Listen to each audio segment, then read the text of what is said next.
بسم الله الرحمن الرحيم. الحمد لله رب العالمين، والصلاة والسلام على سيد الأنبياء والمرسلين وعلى آله وأصحابه أجمعين. أما بعد فأعوذ بالله من الشيطان الرجيم. بسم الله الرحمن الرحيم. من اهتدى فإنما يهتدي لنفسه ومن ضل فإنما يضل عليها ولا تزر وازرة وزر أخرى وما كنا معذبين حتى نبعث رسولا وإذا أردنا أن نهلك قرية أمرنا مترفيها ففسقوا فيها فحق عليها القول فدمرناها تدميرا وكم أهلكنا من القرون من بعد نوح وكفى بربك بذنوب عباده خبيرا بصيرا. صدق الله مولانا العظيم. من اهتدى فإنما يهتدي لنفسه، جو شخص سیدھی راہ چلا، فإنما يهتدي لنفسه، یقیناً یہ سیدھی راہ چلنا اسی کے لیے مفید اور اسی کے فائدے میں ہے۔ ومن ضل فإنما يضل عليها، جو شخص ٹیڑھے راستے پر چلا، گمراہی کے راستے پر چلا، فإنما يضل عليها، تو اس گمراہی کے راستے کی ساری لعنتیں بھی اسی کی گردن پر ہیں۔ ولا تزر وازرة وزر أخرى، ایک شخص کا وزن کل قیامت والے دن دوسرے پر نہیں لادا جائے گا۔ وما كنا معذبين حتى نبعث رسولا، ہم عذاب نہیں دیتے، کسی بھی قوم کو ہم عذاب نہیں دیتے، حتی نبعث رسولا، یہاں تک کہ ہم رسول بھیج دیں۔ اس آیت کا جو آخری جملہ تھا اس کی تشریح باقی تھی۔ قرآن کریم نے ارشاد فرمایا کہ ہم کسی قوم کو اس وقت تک نہیں پکڑتے، کسی قوم پر اس وقت تک عذاب نہیں بھیجتے جب اپنے رسولوں کے ذریعے اس قوم پر اس کا غلط ہونا واضح نہ کر دیں، ان کو جھنجھوڑے نہ، ان کو ان کی گمراہیاں ان کے سامنے نہ رکھیں، اس وقت تک ہم کسی قوم پر عذاب نہیں بھیجتے۔ ایسا نہیں کہ کسی کو پتہ ہی نہ ہو کہ ہم پر عذاب کیوں آیا ہے، بغیر سنبھلنے کا موقع دیے اللہ تعالیٰ کسی قوم کو پکڑ لے، یہ اللہ تعالیٰ کی سنت اور طریقہ نہیں ہے۔ کبھی تو اللہ تعالیٰ نے براہ راست اپنے رسول بھیجتے ہیں، جیسے پہلے ساری امتوں کے ساتھ ایسا ہوا، قوم سمود، قوم عاد، قوم نوح، قوم شعیب، بڑی قوموں کی تباہی کا ذکر ہے، وہاں براہ راست اللہ کے رسول آئے۔ اور نبی کریم صلی اللہ علیہ وسلم کے بعد اللہ تعالیٰ جب بھی کسی قوم کو عذاب دے گا تو وہاں رسول اللہ صلی اللہ علیہ وسلم کے نمائندے، عام مسلمان، علماء، اللہ کے نیک بندے، داعیان اسلام، کسی نہ کسی کے ذریعے اللہ تعالیٰ ایسی قوم کو ضرور ہدایت اور پیغام پہنچاتے ہیں۔ پھر اگر وہ قوم قبول کر لے تو اللہ کا عذاب ٹل جاتا ہے، اگر وہ قبول نہ کرے تو اللہ کا عذاب ان کو فنا کر دیتا ہے۔ اور یہی معاملہ فرد کا ہے۔ پہلی بات میں نے کی ہے وہ قوم اور جماعت کی ہے، یہی معاملہ فرد کا ہے۔ ہر فرد کو اللہ تعالیٰ سنبھلنے کا موقع دیتے ہیں، اس پر اس کا غلط ہونا واضح کرتے ہیں، پھر اللہ تعالیٰ پکڑتے ہیں۔ جب تک کسی قوم کو پتہ نہ چلے، سنبھلنے کا موقع اللہ نہ دیں، اللہ تعالیٰ کسی قوم کو پکڑتے نہیں۔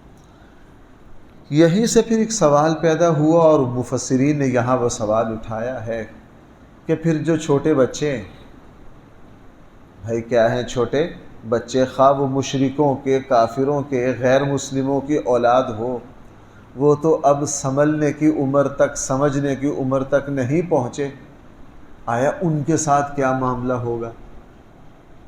نمبر 1۔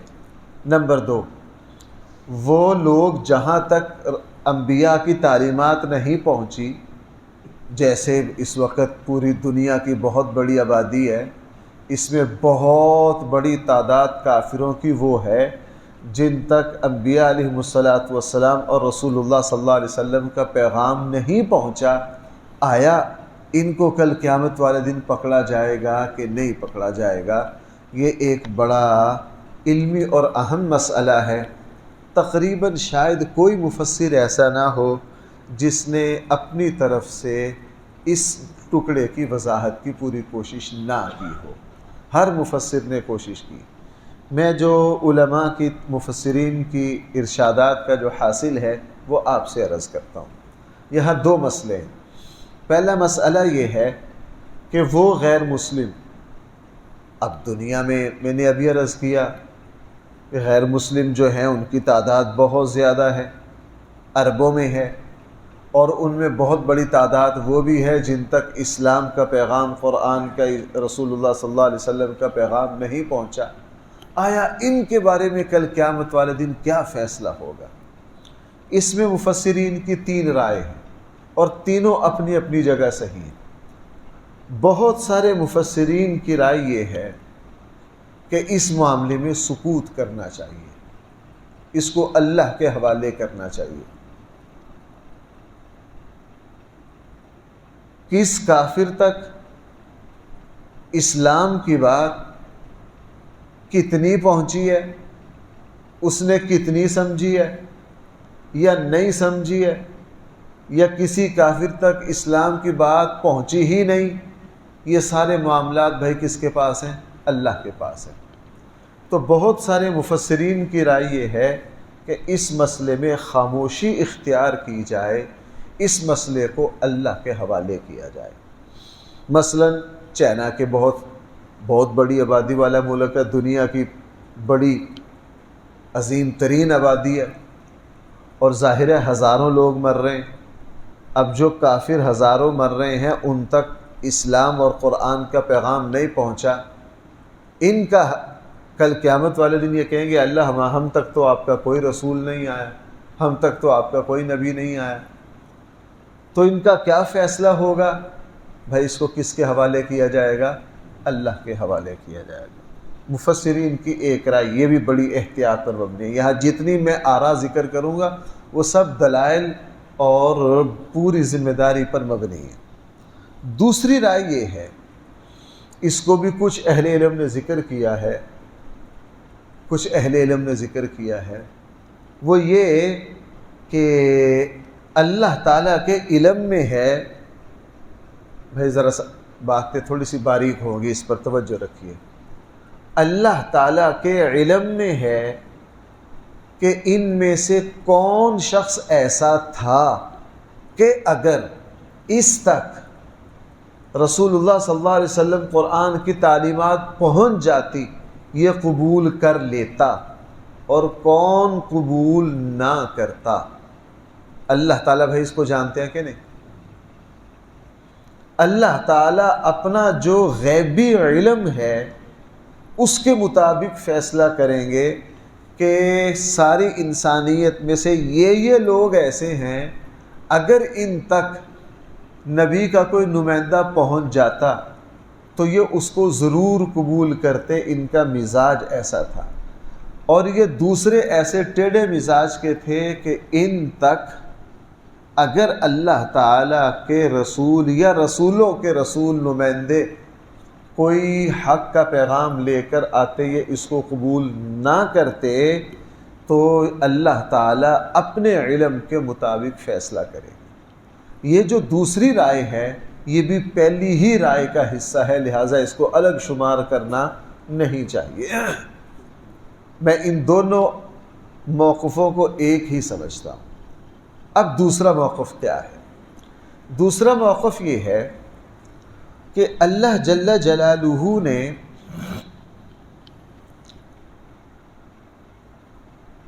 توحید اور اسلام کے کچھ احکام ایسے رکھے ہیں، ان کا تعلق بھائی عقل سے ہے۔ ان کا تعلق کس سے ہے؟ عقل سے۔ مثلا اس کائنات کو کسی نہ کسی نے پیدا کیا، اس کو سمجھنے کے لیے کسی نبی کی ضرورت نہیں ہے، یہ ایک فطری ہے بھائی، یہ کیا ہے؟ ایک فطری عمل ہے۔ ہر کوئی سمجھتا ہے اتنا بڑا نظام اور اتنے سلیقے کے ساتھ، اتنے کمال اور خوبی کے ساتھ نہیں چل سکتا۔ اس نظام کو کوئی چلا رہا ہے، کوئی حرکت دے رہا ہے، کسی کے چلانے سے یہ نظام چل رہا ہے۔ تو اس کائنات کی بہت ساری حقیقتیں وہ ہیں جن کو سمجھنے کے لیے بھائی انبیاء کی ضرورت نہیں، انسان اپنی عقل سے سمجھ لیتا ہے۔ تو جو باتیں اپنی عقل سے سمجھی جاتی ہیں اور وہ ان کا حساب ہوگا جن لوگوں نے عقل سے سمجھ لیا، اللہ تعالیٰ ان کو معاف کر دیں گے۔ جنہوں نے عقل سے نہیں سمجھا اور بھائی اللہ تعالیٰ کے یہاں ان کو معافی نہیں ملے گی۔ اس کا حاصل یہ ہوا کہ توحید کا حساب وہاں ہر کسی نے دینا ہے، مسلمان نے بھی دینا ہے، سکھ نے بھی دینا ہے، ہندو نے بھی دینا ہے، کمیونسٹ نے بھی دینا ہے، دہریے نے بھی دینا ہے، پوری دنیا کے کافروں نے اللہ کی توحید کا بھائی کیا دینا ہے؟ وہاں جواب دینا ہے۔ اور جو باتیں عقل سے نہیں سمجھی جا سکتی، اللہ تعالیٰ غیر مسلموں سے ان کا حساب نہیں لیں گے۔ مثلا بھائی نماز ہے، روزہ ہے، حج ہے، زکوٰۃ ہے، نبی کے بغیر ان چیزوں کو سمجھا جا سکتا ہے؟ ان چیزوں کو سمجھا نہیں جا سکتا، تو ان کا حساب و کتاب بھی اللہ تعالیٰ کے یہاں نہیں ہوگا، اللہ تعالیٰ کے یہاں نہیں ہوگا۔ یہ تو ہو گئے عام غیر مسلم جن تک اسلام کی تعلیمات پہنچی یا نہ پہنچی، کل قیامت والے دن ان کا فیصلہ اس طرح ہوگا۔ خلاصہ یہ ہے کہ پوری دنیا میں جتنے کافر مر رہے ہیں ان کا کیا معاملہ ہوگا، کل قیامت والے دن یہ راز کھلے گا، اللہ ہی کو پتہ ہوگا۔ جس تک توحید اور اسلام اس چیز نبیوں کی دعوت پہنچی ہوگی اور انہوں نے قبول نہیں کیا ہوگا، وہ اپنی سزا بھگتیں گے، اور جن تک نہیں پہنچی ہوگی ان کا کیا معاملہ ہوگا، یہ اللہ کے حوالے۔ دوسری رائے جو میں نے ذکر کی ہے کہ وہ بھی تقریباً پہلے ہی رائے کا حصہ ہے، اور جو تیسری رائے میں نے ذکر کی ہے کہ جو چیزیں عقل سے سمجھی جا سکتی ہیں ان کی معافی نہیں ملے گی، اور جو چیزیں عقل سے نہیں سمجھی جا سکتی ان کی معافی مل جائے گی۔ اب رہ گیا دوسرا مسئلہ کہ وہ بچے غیر مسلموں کے، مشرکوں کے، کافروں کے جو پیدا ہوئے اور بچپنے کی حالت میں ہی فوت ہو گئے، ان کا حشر کیا ہوگا، ان کا کل قیامت والے دن فیصلہ کیا ہوگا۔ صحیح احادیث سے یہ پتہ چلتا ہے کہ غیر مسلموں کے وہ بچے جو شعور کی حد تک نہیں پہنچے ان کو بھی بخش دیا جائے گا۔ بھائی ان کو بھی کیا کر دیا جائے گا؟ بخش دیا جائے گا، ان کی بھی کسی طرح کی کوئی پکڑ نہیں ہوگی۔ اس پر رسول اللہ صلی اللہ علیہ وسلم کے 2 ارشادات اس بات کو سمجھنے کے لیے کافی ہیں۔ صحیح بخاری میں ہے، صحیح ترین ارشاد ہے۔ ایک تو صحیح بخاری میں یہ ہے، رسول اللہ صلی اللہ علیہ وسلم نے فرمایا اللہ تعالیٰ ہر بچے کو فطرت اسلام پر پیدا کرتے ہیں۔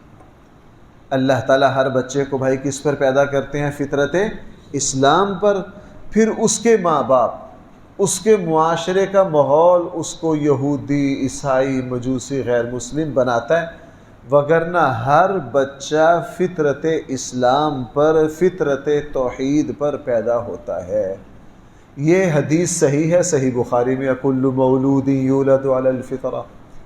اس حدیث کو مد نظر رکھا جائے تو اس حدیث سے پھر ہمیں یہ سمجھ میں آیا کہ ہر پیدا ہونے والا بچہ بھائی اسلام پر پیدا ہوتا ہے، ایمان پر پیدا ہوتا ہے، اور جب وہ اسی فطرت پر فوت ہو گیا تو بھائی وہ کہاں جائے گا؟ وہ جنت میں جائے گا۔ اللہ تعالیٰ ایسے بچوں کو معاف کر دیں گے، ان کے لیے مغفرت ہو جائے گی، وہ جنت میں جائیں گے۔ دوسری حدیث وہ بھی صحیح بخاری میں ہے، رسول اکرم صلی اللہ علیہ وسلم نے خواب دیکھا۔ بھائی آپ میری بات سمجھ پا رہے ہیں کہ یہ خشک بات دیکھ کر آپ تھک گئے ہیں سارے؟ رسول اکرم صلی اللہ علیہ وسلم نے جنت اور جہنم آخر کی جو سیریں ہیں خواب میں بہت مرتبہ کی. جسمانی معراج تو رسول اللہ صلی اللہ علیہ وسلم کی بھائی ایک ہی ہے نا جس کا ابھی تذکرہ ہوا. خواب میں حضور کی معراجیں بہت ساری ہیں. بعض علماء نے 22 لکھی ہیں، بعض نے 21 لکھی ہیں، بعض نے 20 لکھی ہیں. بہرحال اتنا ضرور ہے کہ صحیح احادیث میں اللہ کے نبی کے خواب کے ذریعے میدان محشر، جنت، جہنم، عذاب کی تفصیلات، ثواب کی تفصیلات یہ اللہ کے نبی نے بہت ساری مرتبہ دیکھی. آپ علیہ الصلاۃ والسلام نے اپنا ایک خواب دیکھا. آپ نے پھر فجر کی نماز کے بعد صحابہ اکرام کے سامنے بیان کیا. آپ نے فرمایا کہ مجھے خواب میں جنت کی اوپر کے نظام کی سیر کروائی گئی. جبرائیل علیہ السلام میرے ساتھ تھے. میں نے دیکھا کہ ایک بہت بڑا سرسبز و شاداب باغ آیا. میں حضرت جبرائیل کے ساتھ اس باغ میں داخل ہوا. اس میں ایک بہت لمبا چوڑا خوبصورت حسین درخت تھا. اس درخت کے ساتھ ایک بزرگ ٹیک لگائے ہوئے بیٹھے تھے. حضور نے فرمایا صحیح یہ خواب میں دیکھ رہا ہوں، اور یہ بھی صحیح بخاری میں تفسیر ہے ساری. وہ بزرگ ٹیک لگائے بیٹھے ہوئے تھے. ان کے سامنے بہت زیادہ بچے تھے، لاکھوں کی تعداد میں بچے ہی بچے تھے. میں نے حضرت جبرائیل سے پوچھا یہ بزرگ کون ہے؟ انہوں نے مجھے بتایا کہ یہ حضرت ابراہیم خلیل اللہ علیہ السلام. میں نے پوچھا یہ بچے جو ہیں یہ بچے کون ہیں؟ تو مجھے بتایا گیا کہ یہ وہ بچے ہیں جو نابالغی کی حالت میں فوت ہوئے. بھائی کب فوت ہوئے ہیں؟ سمجھداری کی عمر کو پہنچنے سے پہلے پہلے کیا ہو گئے ہیں. یہ سارے بچے حضرت ابراہیم علیہ السلام کی خدمت میں ہیں. صحابہ اکرام نے پوچھا اللہ کے حبیب ان میں مشرکوں کے بھی بچے تھے؟ آپ نے فرمایا ہاں مشرکوں کے بھی بچے تھے. اب یہ منظر بھائی کہاں کا ہے؟ جنت کا. یہ منظر کہاں کا ہے؟ حضور نے فرمایا میں نے جنت کے باغوں میں سے ایک باغ دیکھا. اس حدیث سے بھی یہ پتہ چلا کہ غیر مسلموں کے نابالغ بچے اللہ جل جلالہ ان کی مغفرت فرما دیں گے، ان کی بخشش فرما دیں گے. آخری بات بھائی آپ اکتا نہ جائیں، آخری بات ایک اور عرض کروں. یہ میرا گمان ہے، اس پر حدیث کی کوئی دلیل میری نظر سے نہیں گزری. ایک عرصہ سے میرا گمان اللہ کی رحمت کو دیکھ کر یہی قائم ہے. وہ یہ کہ مسلمانوں کے وہ بچے جو بالغ ہو گئے 16 سال کے، 17 سال کے، 18 سال کے، اب ظاہر ہے وہ بالغ تو ہو گئے، ان کا آخرت کا اکاؤنٹ تو کھل گیا، ان کے عمل تو لکھے جائیں گے. لیکن ہم سب یہ عمر گزار کر آئے ہیں 16-17 سال والی. آپ کو پتہ ہے یہ بہت ناسمجھی کی عمر ہے. کیوں بھائی ایسا ہے یا نہیں؟ اب 16-17 سال کی عمر میں جو نمازیں پڑھی ہیں بس پڑھی تو ہیں. اب میں تو ہمارے یہاں تو جو جب سے ہوش سنبھالی ہے نماز پڑھ رہے ہیں، لیکن اب بعد میں نے بہت ساری اپنی نمازیں قضا کی. چونکہ جب پڑھتے تھے 13 سال 12 سال 14 سال بلوغت کے فوراً بعد کی نمازیں، وہ نمازیں جیسے آپ یہاں طالب علموں کو دیکھ رہے ہیں، یہ نماز بھی پڑھ رہے ہیں، دھکے بھی مار رہے ہیں، کونیاں بھی مار رہے ہیں، اور نماز میں جیب سے نکال کے کوئی چیز بھی کھا رہے ہیں، سارا کچھ ہی کرتے ہیں. اور انسان آہستہ سمجھتے سمجھتے نا آپ یوں کہہ لیجئے 23-24 سال سے پھر اس کا شعور اگنا شروع ہوتا ہے. 40 سال پر جا کر حقیقی عمر جو شروع ہوتی ہے نا صحیح، جس میں انسان پوری حقیقتوں کو سمجھ جاتا ہے، وہ 40 سال کے بعد شروع ہوتی ہے. اسی لیے انبیاء علیہ السلام کو بھائی نبوت کب ملتی ہے؟ میرا اپنے اللہ کی رحمت کو دیکھ کر خیال یہ آتا ہے کہ جو نوجوان اس عمر میں فوت ہو گئے نا 17 سال 18 سال 21 سال 22 سال، شعور کو پختہ ہونے سے پہلے پہلے اللہ تعالیٰ ان کے حساب و کتاب میں بھی ضرور کچھ نہ کچھ نرمی فرمائیں. اللہ تعالیٰ ان کے معاملات میں بھی بھائی کیا فرمائیں گے؟ نرمی فرمائیں گے. چونکہ کچھ عمر کی غفلت، لا ابالی پن، جذباتیت، اچھے برے کی کوئی تمیز نہیں. اچھے برے کی کوئی تمیز نہیں. میں خود میرے سامنے لوگوں کے ایسے حالات گزریں. اب ہمارے یہاں بچیاں بہت ساری غلطیاں کر جاتی ہیں. عمر کتنی ہے؟ 21 سال. عمر کتنی ہے؟ 20 سال. نہ زندگی کی تلخیوں کا تجربہ، نہ غلط صحیح کا پتہ، بس بے وقوفی کی عمر ہے.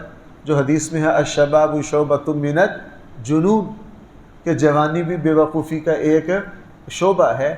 اور لگتا یوں ہے، گمان اپنے اللہ کے بارے میں، حسن ظن امید یہ ہے کہ اللہ تعالیٰ اس طرح کے نوجوانوں کے بارے میں بھی بھائی کل قیامت والے دن کیا فرمائیں گے؟ آسانی اور نرمی فرمائیں گے. اب ذرا یہ الفاظ دیکھ لیجئے.